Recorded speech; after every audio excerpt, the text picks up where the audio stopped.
오늘은 요한복음 4장입니다. 제목을 나그네로 찾아오신 예수님. 마가복음 4장 1절부터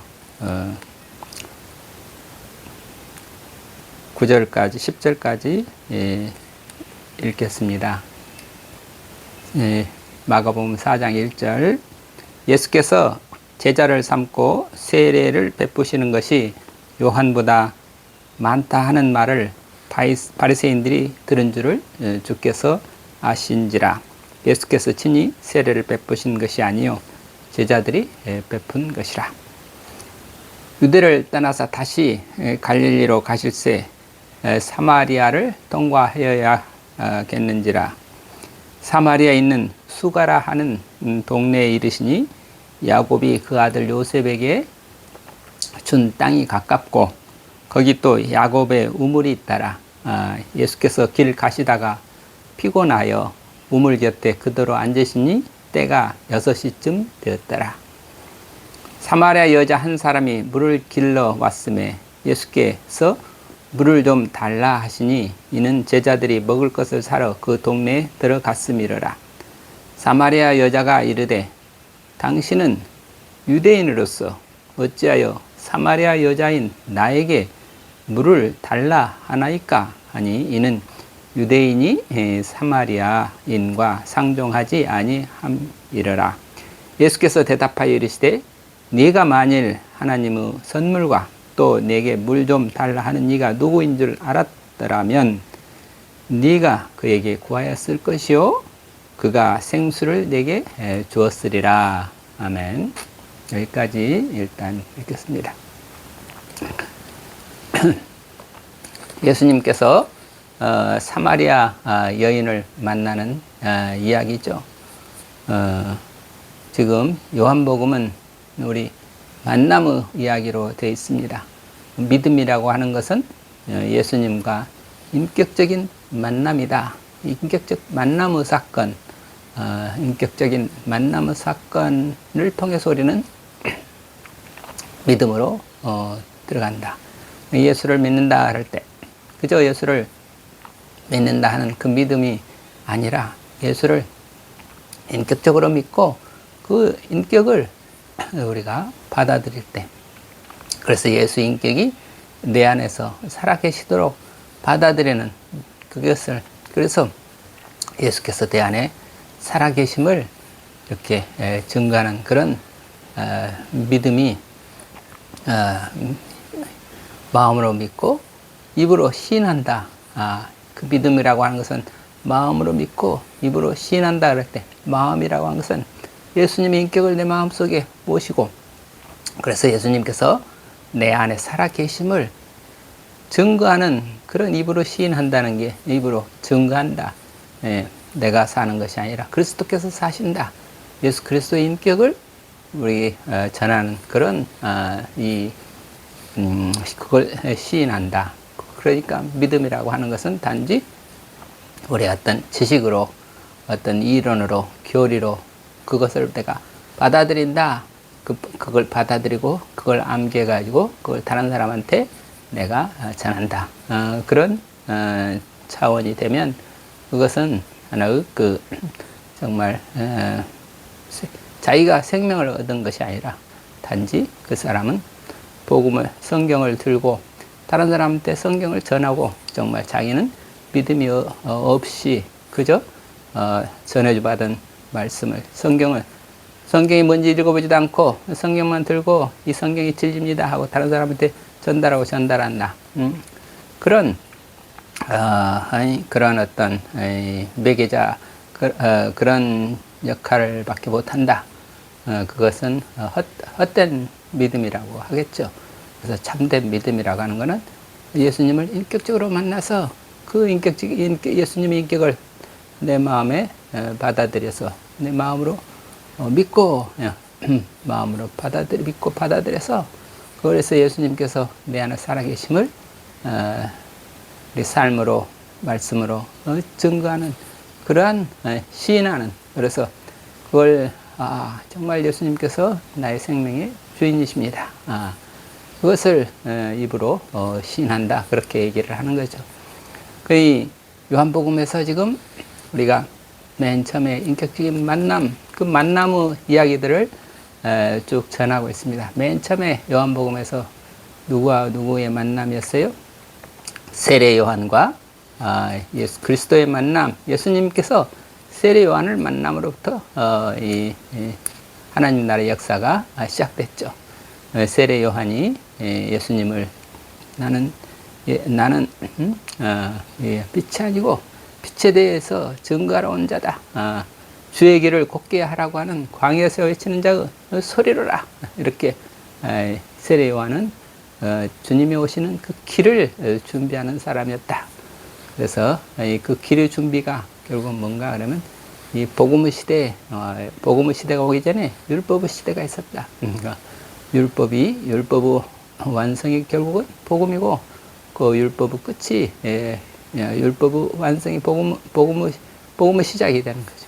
그래서 그 율법의 끄트머리에 세례 요한이 있고, 그 세례 요한을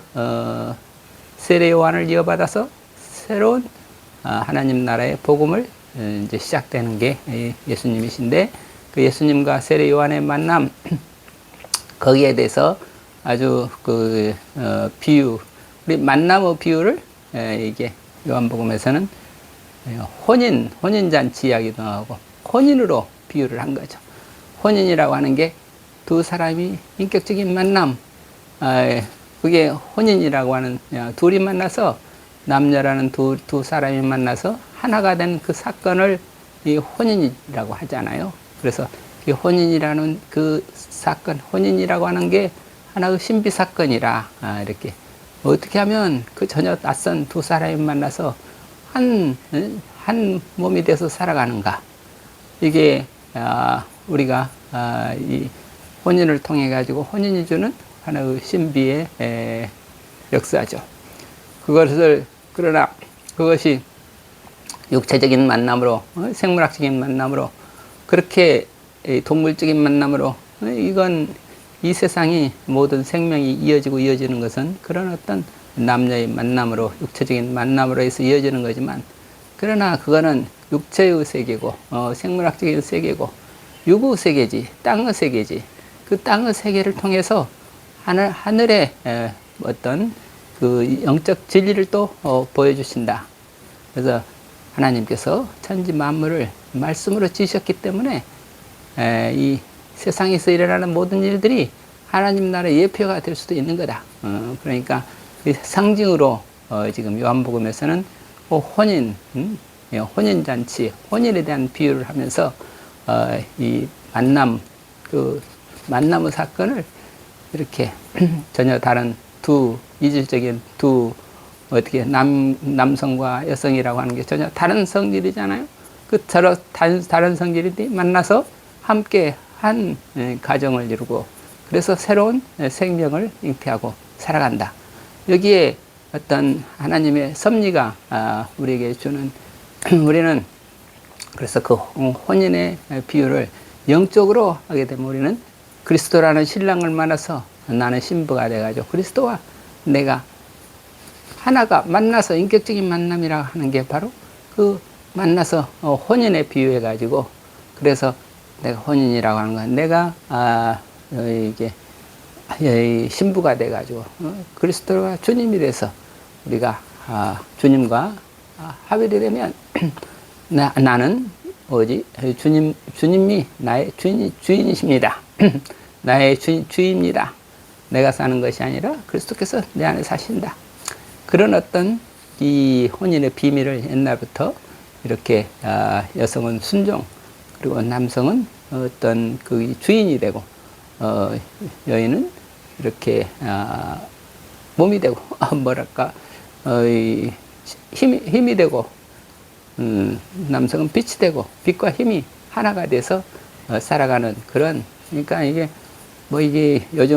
요즘에 어떤 이게 그 어떤 참 남녀 문제도 요즘으로 말하면 남녀는 일단 요즘 세상은 남녀는 별개의 따로따로라는 생각을 하고 있고, 그 다음에 평등하다, 별개의 독립된 인격이고 그리고 평등하다. 그래도 어떻게 하면 서로 다른 이렇게 별개로 독립된 인격체가 어떻게 평등하게 사느냐. 그런데 초점을 맞추기 때문에 그렇게 되면 영원히 이 두 인격이 합일되는 그런 세계는 알 수가 없죠. 하나가 돼서 합의돼서 하나가 된다고 하는 그 세계는 이게 차별이니 뭐 구별이니 그런 게 없죠.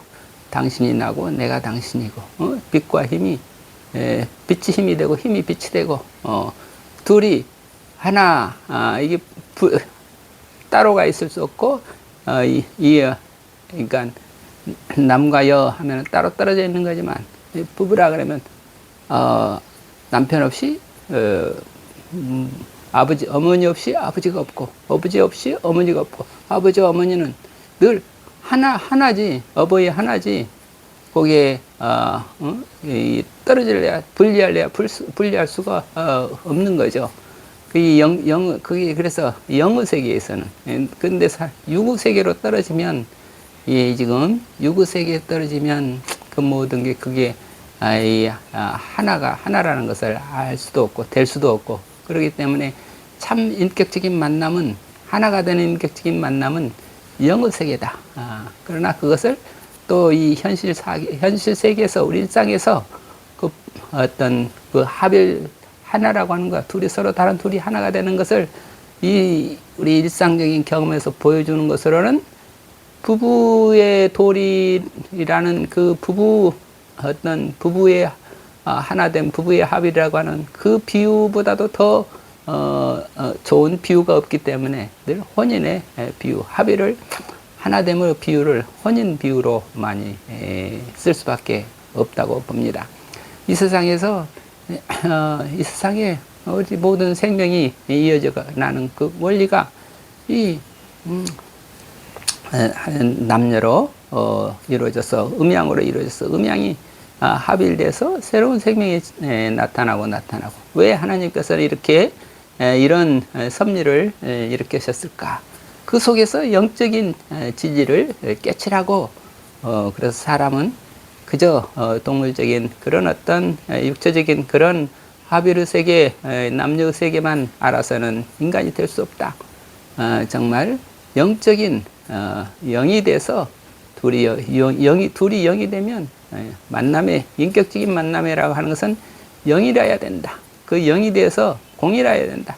공이 돼서 만나는 그 만남이라야 합일이 되는 하나가 되는 거고 그 하나가 될 때라야 진정으로 그 안에서 하나님의 성령의 역사가 일어나는 거다.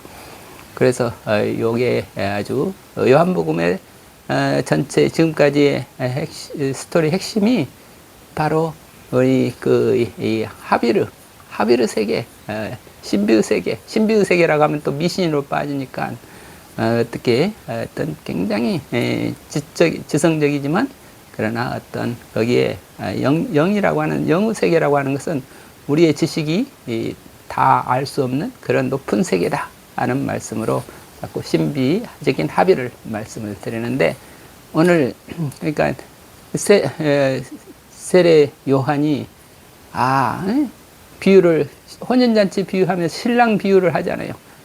신부가 신부가 신랑을 기다리다가 신랑 음성이 들리면 다 기뻐한다. 난 그 신랑 음성을 듣고 기뻐하는 친구의 기쁨으로 충만하노라.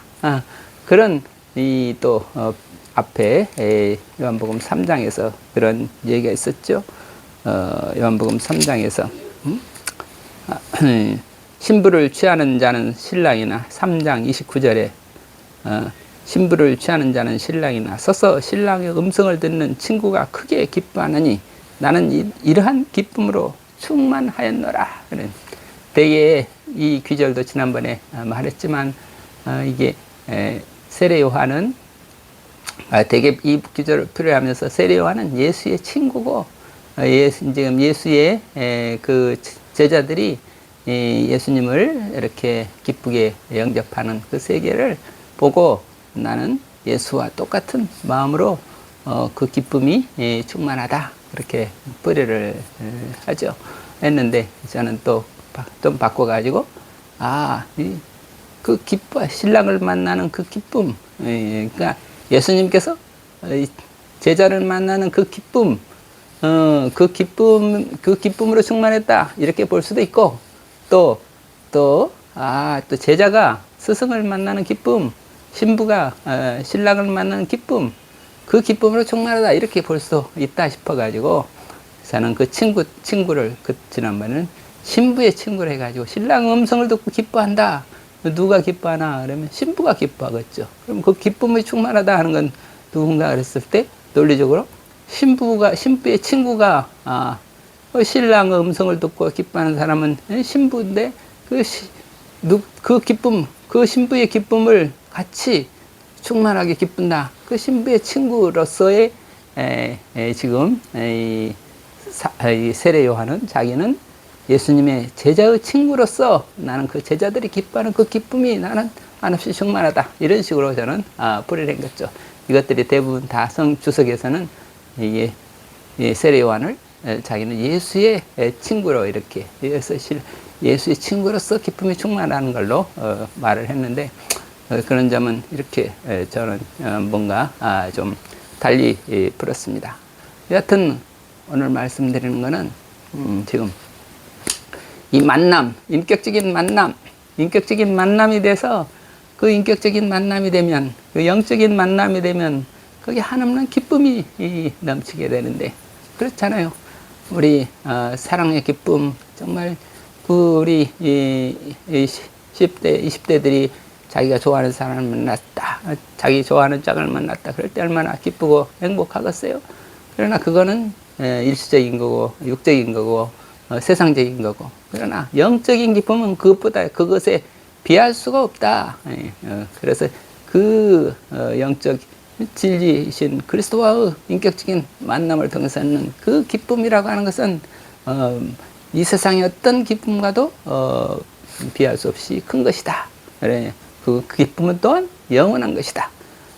그 메시지가 지금 요한복음의 전체에 흐른다고 말씀을 드리면서, 오늘은 또 그래서 그 세례 요한과의 만남을 맺고, 세례 요한도 그 만남을 이게 신랑 신부의 만남으로 이렇게 비유를 했죠. 마찬가지로 그 다음에 나다나엘, 예수님께서 나다나엘을 만나가지고 나다나엘에게 너가 뭐가 남을 있다고 해서 나를 믿느냐? 그보다 더 뭔가 놀라운 것을 보게 될 것이다. 그러면서 그보다 더 놀라운 것, 그건 결국은 이 나다나엘에게도 나다나엘이 하나님의 선물이라는 뜻이니까, 정말 하나님의 선물을 깨닫게 되면, 내가 성령 충만하게 되면 정말 하나님과 내가 하나가 되는 그런 하비르 세계까지 올라갈 수 있을 것이다.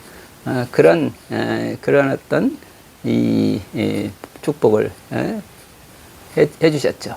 그러니까 하나님을 만난다, 그리스도와 만남. 저는 지금 어떻게 만나는 지금 만남보다도 더 정말 너와 내가 정말 깊은 영적인 만남이 되기를 바란다.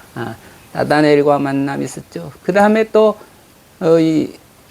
니고데모하고 만남이 있었죠. 니고데모는 또 밤에 찾아와서 이렇게 예수님, 당신은 하늘로부터 온 사람인 줄 믿습니다 하고 받아오니까, 그때 또 복음을 쭉 전하면서 사람이 물과 성령으로 거듭나지 아니하면 하늘나라를 갈 수 없다. 물과 성령으로 거듭난다는 게 결국은 뭔가, 그것도 역시 영적인 거듭남이 뭔가 그리스도와 합일돼서 사는 새로운 생명의 세계를 얻는, 영원한 생명을 얻는 그 세계를 물과 성령으로 거듭나야 된다. 물과 성령으로 거듭나는 게 결국 어떻게 해서 거듭나게 되나? 그리스도와 영적 연합을 통해서, 인격적인 만남을 통해서 거듭나게 된다. 그런 얘기죠. 그래서 오늘은 또 지금 나다나엘과의 만남, 니고데모와의 만남 이어서 이제 예수님이 사마리아 여인과 만나는 그런 이야기입니다. 그래서 근데 앞에 예수께서 제자를 삼고 세례를 베푸시는 것이 요한보다 많다는 말을 바리새인들이 들은 줄을 주께서 아신지라. 그 배경이 뭔가 그러면, 예수님이 지금 지금 예루살렘에서 유다 지방에서 이게 복음을 전하고 세례를 주는데 많은 사람들이 예수의 제자로 찾아오니까 그걸 바리새인들이 우리가 세례 요한이 뭔가 많은 종교 세례 요한에게로 많은 사람들이 군중들이 몰려가는데 이제는 새로 나타난 예수가 나타나서 많은 사람들이 예수한테로 몰려갑니다. 이 바리새인들이 위기의식을 느낀 거죠. 바리새인들이 모든 종교 지도자들인데 자기한테 오지 않고 세례 요한으로 갔다가 세례 요한을 지금 핍박해가지고 감옥에 갇혀서 세례 요한을 잡아 죽이는 사건이 일어나는데 그 세례 요한의 세력이 세례 요한을 따르던 사람들이 예수께로 다 간다. 그러니까 바리새인들이 다 긴장해가지고 또 세례 요한에 이어서 예수도 잡아 죽이자 이런 움직임이 나타나니까 예수님이 그 낌새를 알아차리고 피해야 되겠다. 그러고 말하자면 쫓겨나서 지금 갈릴리로 지금 퇴각하는 물러나시는 그런 길이니까 그래서 유대를 떠나서 다시 갈릴리로 가실새 사마리아를 통과하여야 하겠는지라. 빨리 갈릴리로 가는 길인데 그 직선 거리로 가야 되니까 사마리아를 통해서 빨리 피해야 되는 거죠. 그런데 그래서 사마리아를 갔는데 수가라 하는 동네에 이르니 야곱이 그 아들 요셉에게 준 땅이 가깝고 또 야곱 우물이 있더라. 예수께서 길 가시다가 그렇게 급히 이제 피해서 바리새인들은 그 압박과 핍박을 피해서 이제 시골로 일종의 피란을 가시는 길인데 얼마나 피곤하겠어요. 얼마나 거기 노곤하시겠어요. 그래서 우물 곁에 그대로 앉으시니 때가 6시쯤 되었더라. 한낮이 됐어요. 12시가 돼서 한낮이 됐는데 그때 사마리아 여인이 한 사람이 물을 길러 와서 그렇게 예수님께서 물 좀 주세요. 물 한 잔 주세요. 이게 예수님이 피곤하고 그 다음에 지친 모습으로 나그네의 모습으로 오셔가지고 그 유대인 예수님이 정말 그 지친 모습으로 배고픈 모습, 배고프고 얼벗고 굶주리고 지금 예루살렘에서 쫓겨나서 어떻게 핍박받는 그런 모습으로 와서 사마리아 여인을 만나가지고 물 좀 주시오. 그래서 이 물 좀 주세요. 목마르다. 내가 참 목마르고 피곤하고 목마르요. 물 좀 주시오. 이런 하나님께서 하나님의 아들이신 예수님께서 그리스도께서 이렇게 아주 지친 나그네의 모습으로 아주 피곤하고 이렇게 피곤한 여정에서 나그네의 모습으로 사마리아 여인에게 찾아오셔서 물 좀 주세요. 물 좀 주세요. 좀 목이 마릅니다. 배고프고 헐벗고 굶주린 그런 지친 모습으로 사마리아 여인에게 물 좀 주세요. 이게 하나님께서는 어떤 모습으로 우리에게 찾아오시는가 그것을 우리에게 지금 보여주시고 계시는 것이 아니냐. 하나님은 우리에게 소외되고 그리고 이 가난하고 그 다음에 이 배고프고 목마르고 헐벗고 굶주리고 목마른 모습으로 우리에게 다가오셔서 우리에게 물 좀 주세요. 우리에게 다가오는 그런 나그네의 모습으로 하나님께서 찾아오신다고 하는 거. 하나님께서는 이 땅에 어떤 모습으로 찾아오시는가? 우리 주위에 그런 나그네로 그렇게 지친 나그네로 목마른 모습으로 찾아온 사람들을 우리가 주님의 모습으로 바라보고 그 주님을 우리가 주님으로 환대하고 섬길 수 있는 그런 이 세상이 되어야 되지 않느냐. 그것을 예수님께서는 또 이 장면을 통해서 이 사건을 통해서 우리에게 보여주신다. 일단은 오늘 메시지는 여기까지 하겠습니다. 하나님은 우리에게 그 화려한 왕궁이나 권력자 모습으로 오는 게 아니라 지치고 피곤하고 굶주리고 목마른 나그네 모습으로 우리를 향해서 찾아오신다. 그런 나그네를 우리는 언제든지 환대하고 우리의 마음속에 순수한 마음으로 그런 사람들을 섬기는 세상이 결국 하나님 나라에 들어가는 문이 될 거다. 그런 말씀을 마칩니다. 감사합니다. 아멘.